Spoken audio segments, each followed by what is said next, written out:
بصورة قاف في القرآن. خالق کا پیغام، انسان کے نام، پرانی مضامین کا خلاصہ، روزانہ ایک پارہ، محترم پروفیسر ڈاکٹر محمد الیاس فیصل کے ساتھ۔ بسم اللہ الرحمن الرحیم۔ سورہ فاتحہ کے فضائل۔ اس سلسلے میں ہم 7 فضیلتوں کا ذکر کریں گے۔ پہلی فضیلت، سورہ فاتحہ قرآن کریم کی سب سے بڑی سورت ہے۔ صحیح بخاری کی حدیث نمبر 5006 اور سنن بیہقی کی حدیث نمبر 3954 میں حضرت ابی بن کعب رضی اللہ تعالیٰ عنہ راوی ہیں کہ ایک دفعہ رسول اکرم صلی اللہ علیہ وسلم نے مجھے بلایا۔ ابی بن کعب حاضر خدمت ہوئے تو ارشاد نبوت ہوا، میں تمہیں قرآن کریم کی سب سے بڑی سورت نہ سکھا دوں؟ ابی بن کعب نے عرض کیا، ضرور یا رسول اللہ۔ آپ مسجد سے باہر کی طرف جا رہے تھے۔ ابی بن کعب بھی آہستہ آہستہ آپ صلی اللہ علیہ وسلم کے ساتھ ہو لیے۔ جب آپ مسجد سے باہر نکلنے لگے تو ابی بن کعب نے یاد دلایا کہ آقا، آپ نے مجھے قرآن کریم کی سب سے بڑی سورت سکھانی تھی۔ ارشاد فرمایا، سورہ فاتحہ قرآن کریم کی سب سے بڑی سورت ہے، اور اپنا دست مبارک ابی بن کعب کے ہاتھ پر رکھ دیا۔ مزید ارشاد فرمایا، قسم ہے اس ذات کی جس کے قبضے قدرت میں میری جان ہے، ایسی سورت نہ تورات میں ہے، نہ انجیل میں ہے، نہ زبور میں ہے، اور نہ ہی قرآن کریم میں اس جیسی اور کوئی عظمت والی بڑی سورت ہے، اتنی زیادہ عظمت والی۔ یوں سورہ فاتحہ اپنے مقام و مرتبے کے اعتبار سے، اپنی فضیلتوں کے اعتبار سے قرآن کریم کی سب سے بڑی سورت ہے۔ اپنی آیات، اپنے الفاظ و حروف کے اعتبار سے بڑی نہیں۔ دوسری فضیلت، سورہ فاتحہ قرآن کریم کی سب سے پسندیدہ سورت ہے۔ تفسیر ابن کثیر میں حضرت جابر بن عبداللہ سے منقول ہے کہ وہ مسجد میں بیٹھے ہوئے تھے کہ آقا دو جہاں صلی اللہ علیہ وسلم تشریف لائے، اور جابر بن عبداللہ سے کہا، میں تمہیں قرآن کریم کی سب سے پسندیدہ سورت نہ سکھا دوں؟ انہوں نے عرض کیا، ضرور یا رسول اللہ صلی اللہ علیہ وسلم۔ ارشاد نبوت ہوا، الحمدللہ رب العالمین سے آخر سورت تک پڑھ لو، یہ سورت قرآن کریم کی سب سے پسندیدہ سورت ہے۔ تیسری فضیلت،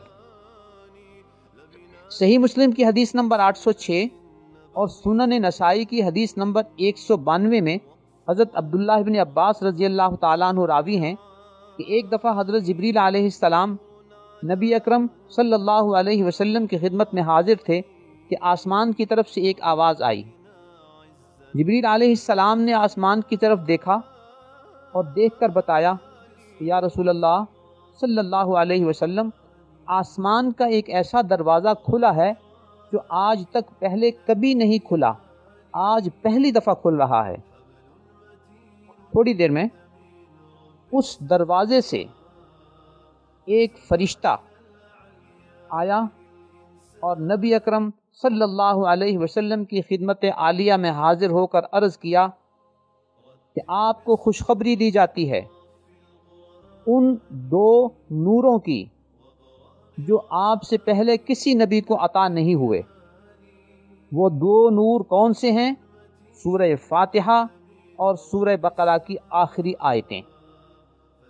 یوں اس سورت کی فضیلت بیان کرنے کے لیے آسمان کا ایک ایسا دروازہ کھولا گیا جو اس سے پہلے کبھی نہیں کھولا گیا تھا، اور اس دروازے سے ایک فرشتے کو بھیج کر اس سورت کے نور ہونے کی خوشخبری دی گئی۔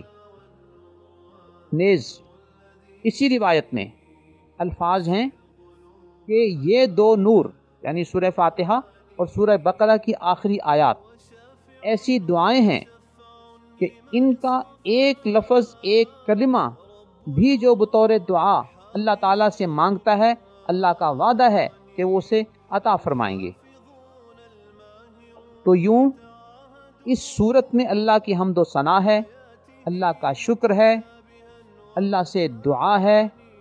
تو اس صورت کو ہمیں بطور عبادت بھی پڑھنا چاہیے، بطور تلاوت بھی پڑھنا چاہیے، بطور دعا بھی پڑھنا چاہیے، اور اس یقین کے ساتھ پڑھنا چاہیے کہ اللہ رب العزت ہماری اس دعا کو قبول فرمائیں گے۔ چوتھی فضیلت، سورہ فاتحہ شفا ہے۔ سنن دارمی کی حدیث نمبر 3413 میں عبد الملک بن عمیر نقل کرتے ہیں کہ ایک دفعہ نبی اکرم صلی اللہ علیہ وسلم نے ارشاد فرمایا، فاتحۃ الکتاب شفاء من کل داء، سورہ فاتحہ ہر بیماری کی شفا ہے۔ شعب الایمان کی حدیث نمبر 2153 میں حضرت ابو سعید خدری رضی اللہ تعالیٰ عنہ راوی ہیں، اور اس کے قریب الفاظ میں یوں نبی اکرم صلی اللہ علیہ وسلم کی حدیث نقل فرماتے ہیں کہ فاتحۃ الکتاب شفاء من السم، سورہ فاتحہ زہر سے بھی شفا ہے۔ خدا نخواستہ اگر کسی کو سانپ بچھو نے ڈسا ہو تو سورہ فاتحہ پڑھ کر اسے دم کیا جا سکتا ہے۔ پانچویں فضیلت، سورہ فاتحہ کے ساتھ دم کرنے سے اللہ رب العزت شفا عطا فرماتے ہیں۔ صحیح بخاری کی حدیث نمبر 5007، ابو سعید خدری رضی اللہ تعالیٰ عنہ راوی ہیں کہ ایک دفعہ صحابہ کا ایک قافلہ ایک جگہ پہ پڑاؤ کے لیے رکا، تو ایک خاتون نے آ کر عرض کیا کہ ہمارے یہاں پر جو قبیلہ آباد ہے اس کے سردار بیمار ہیں، آپ لوگوں میں کوئی ایسا شخص ہے جو اس کا علاج کر سکے؟ ایک صحابی گئے اور انہوں نے اس سردار کا علاج کیا۔ علاج یہ تھا کہ سورہ فاتحہ پڑھی اور بار بار پڑھ کر اسے دم کیا، اللہ تعالیٰ نے اسے شفا عطا فرما دی۔ اس سردار نے 30 بکریاں بطور انعام دیں۔ جب یہ صحابی اپنے قافلے میں پہنچے تو دوسرے ساتھی صحابہ نے ان سے کہا کہ سورہ فاتحہ پڑھ کر دم کر دینا، یہاں تک تو بات سمجھ میں آتی ہے، لیکن اس پر 30 بکریوں کی اجرت لینا، اس سلسلے میں ہمیں نبی اکرم صلی اللہ علیہ وسلم کا موقف معلوم کر لینا چاہیے۔ جب یہ حضرات آقائے دو جہاں صلی اللہ علیہ وسلم کی خدمت عالیہ میں حاضر ہوئے اور یہ سارا ماجرا بیان کیا، تو آپ صلی اللہ علیہ وسلم نے اس صحابی کو فرمایا ایک ظریفانہ انداز میں کہ تمہیں کس نے بتایا تھا کہ سورہ فاتحہ دم کے طور پر کسی پر پڑھی جائے تو شفا ہو جاتی ہے؟ گویا ان کے اس عمل کی توثیق فرمائی۔ جب ان 30 بکریوں کی بابت سوال کیا تو آپ صلی اللہ علیہ وسلم نے انہیں اطمینان دلانے کے لیے ارشاد فرمایا کہ اسے استعمال کرو اور تمہیں کوئی شک شبہ نہ رہے، اس کے لیے میں کہتا ہوں کہ میرا بھی حصہ رکھ لینا۔ گویا اپنا حصہ رکھوانے کا مقصد یہ تھا کہ اس میں کوئی شک شبے والی بات نہیں ہے۔ سورہ فاتحہ کی چھٹی فضیلت، یہ آفات سے حفاظت کا ذریعہ ہے۔ سونے سے پہلے جو اذکار منقول ہیں ان میں ایک پڑھنے کی چیز سورہ فاتحہ بھی ہے، جس کی بابت نبی اکرم صلی اللہ علیہ وسلم کا ارشاد ہے کہ جس نے سورہ فاتحہ پڑھی، سورہ اخلاص پڑھی، سونے سے پہلے اللہ تعالیٰ اسے اس رات میں ہر آفت سے محفوظ فرمائیں گے، سوائے اس کے کہ اس کی موت کا فیصلہ ہو چکا ہو۔ ساتویں فضیلت، جب انسان نمازی نماز میں سورہ فاتحہ پڑھتا ہے تو وہ اللہ رب العزت سے ہم کلام ہوتا ہے، اللہ رب العزت سے ہم کلامی کا شرف حاصل کرتا ہے۔ حدیث شریف میں صحیح مسلم 395 میں یہ مضمون وارد ہے کہ جب انسان الحمدللہ رب العالمین پڑھتا ہے، ارشاد الہی ہوتا ہے حمدنی عبدی، میرے بندے نے میری حمد بیان کی۔